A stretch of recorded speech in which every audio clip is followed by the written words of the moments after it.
किसी ने फकीर से कहा, हलाल की कमाई थोड़ी है सरकार, इससे पेट नहीं भरता। तो फकीर बोला, हलाल की कमाई थोड़ी ही होती है, इससे पेट भरे या ना भरे, लेकिन जमीर मुतमईन रहता है। हराम की कमाई से पेट तो भर जाता है, मगर इंसान जानवर बन जाता है, और ऐसे जानवर के पेट को कब्र की मट्टी एक दिन ऐसा भरती है कि वो कभी खाली नहीं होता। किसी ने पूछा, वो कौन शख्स है जो अपनी मौत के वक्त दूसरों के लिए इबरत बन जाता है?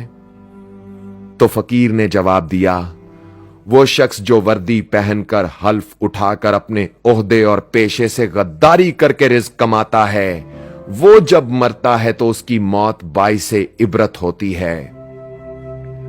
एक बार एक पुलिस वाला मुख्तलिफ तरह के लजीज खाने लेकर आया और फकीर से बोला, सरकार, मैं चाहता हूं कि आज आप मेरे घर से पक कर आने वाले पकवान खाएं, मेरी बीवी ने बड़ी मेहनत से बनाए हैं। फकीर ने खाने को एक ही लुकमा उठाया था कि वापस रख दिया और बोला कि ले जाओ, तुम्हारे खाने से मुझे इंसानी खून की बू आ रही है। जाओ और ले जाकर इस खाने को कब्रिस्तान के कुत्तों के आगे डाल दो। अगर वो खा लें तो समझना कि तुम्हारी तौबा का वक्त अभी बाकी है, और अगर ना खाएं तो समझ लेना कि तेरी तौबा का वक्त गुजर गया। दोस्तों, कहते हैं कि इस धरती पर जब भी कोई इंसान खुद को खुदा समझता है और कमजोरों के सामने अपनी ताकत से भरे बड़े बड़े बोल बोलता है, तो कब्रिस्तान से आवाज आती है कि तेरी इस आरजी जिंदगी पर अफसोस है।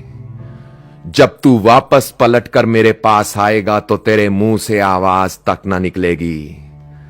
अगर तू उस वक्त की गहरी चुप के राज को जानता तो कभी ना बोलता, और ना ही कभी किसी मजलूम के सामने जालिम बनकर खड़ा होता।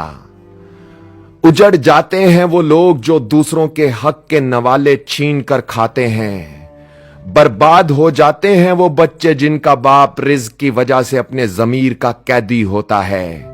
और नहीं बहार आती कभी उस गुलशन में जो किसी का गुलशन उजाड़ कर बसता है।